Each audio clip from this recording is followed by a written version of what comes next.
Il n'aura fallu que 24 heures pour que la ministre de la Famille se penche sur le dossier. Ça a été excessivement troublant. Force est d'admettre sans équivoque qu'un crime sexuel commis sur une fille de 4 ans dans une garderie subventionnée par son gouvernement n'a pas reçu l'attention méritée. On a demandé au bureau coordonnateur de revoir sa décision et pendant ce temps où il va revoir sa décision, suspendre la responsable des services de garde pour s'assurer que la réflexion se fait avec énormément d'attention. La ministre de la Famille veut savoir pourquoi le permis de cette garderie n'a pas été remis en question alors que la responsable des services de garde a clairement été négligente. Et je vous le dis, ce qui m'inquiète encore plus, c'est un cas comme celui-là fait en sorte qu'on peut porter un jugement négatif sur les 91 000 places qu'on a en service de garde en milieu familial en ce moment. On a des gens d'exception qui donnent des services. Et c'est justement pour protéger l'intégrité du système que le gouvernement a décidé, sur le champ, de réviser les règles qui encadrent tous les services de garde offerts aux enfants, sans exception. Le système tel quel est déficient. Il faut, je crois, s'attarder à chacune de ces règles pour s'assurer que, où qu'il soit,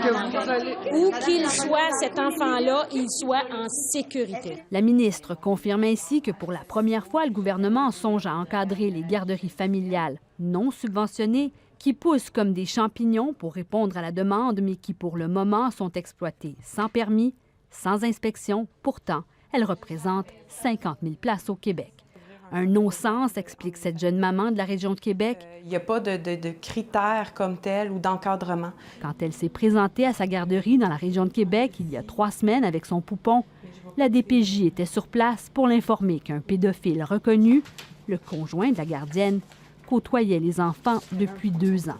On a honte, on se sent coupable. Ça fait aucun sens ce qui nous est arrivé. Je veux que tous les parents sachent que lorsqu'ils vont porter leur enfant dans un milieu, dans un service de garde en milieu familial qui est privé, qu'il n'y a personne qui a vérifié tout ça. Elle aussi a choisi de se battre, comme Jennifer Van Rentwick, la mère de la fillette de 4 ans, pour un système plus vigilant. Maintenant, je suis contente avec finalement une réponse. Elle attend maintenant les changements. Tamara, la ministre a beau vouloir resserrer toutes les règles, l'intention est sans doute très bonne, mais est-ce que c'est vraiment possible dans un système qui est aussi complexe que le nôtre? Probablement, mais c'est tout un contrat de le faire. Comme je vous le dis, l'offre au Québec est tellement compliquée. Demandez à n'importe quel parent qui affronte le système. Je dis affronte parce que c'est vraiment une épreuve. C'est difficile entre le CPE, la garderie familiale subventionnée, la garderie familiale non subventionnée, la garderie privée réglementée et non réglementée. C'est difficile de faire un choix éclairé quand ces établissements ne sont pas tous soumis aux mêmes règles. Et des fois, il n'y a pas de choix à faire. On prend ce qui passe, faute de place. Donc, si l'intention aujourd'hui du gouvernement, c'est d'imposer les mêmes règles, la même médecine à tous ces établissements, c'est une chose. Mais ça ne peut pas se faire sans des sommes, sans du financement additionnel. C'est beau changer les règles, mais il faut s'assurer qu'elles soient respectées. Oui, ça prend des ressources et ça, il n'y en a pas été question du tout aujourd'hui. Non, j'ai parlé après le point de presse de la ministre à son cabinet qui me disait qu'on n'est pas rendu là.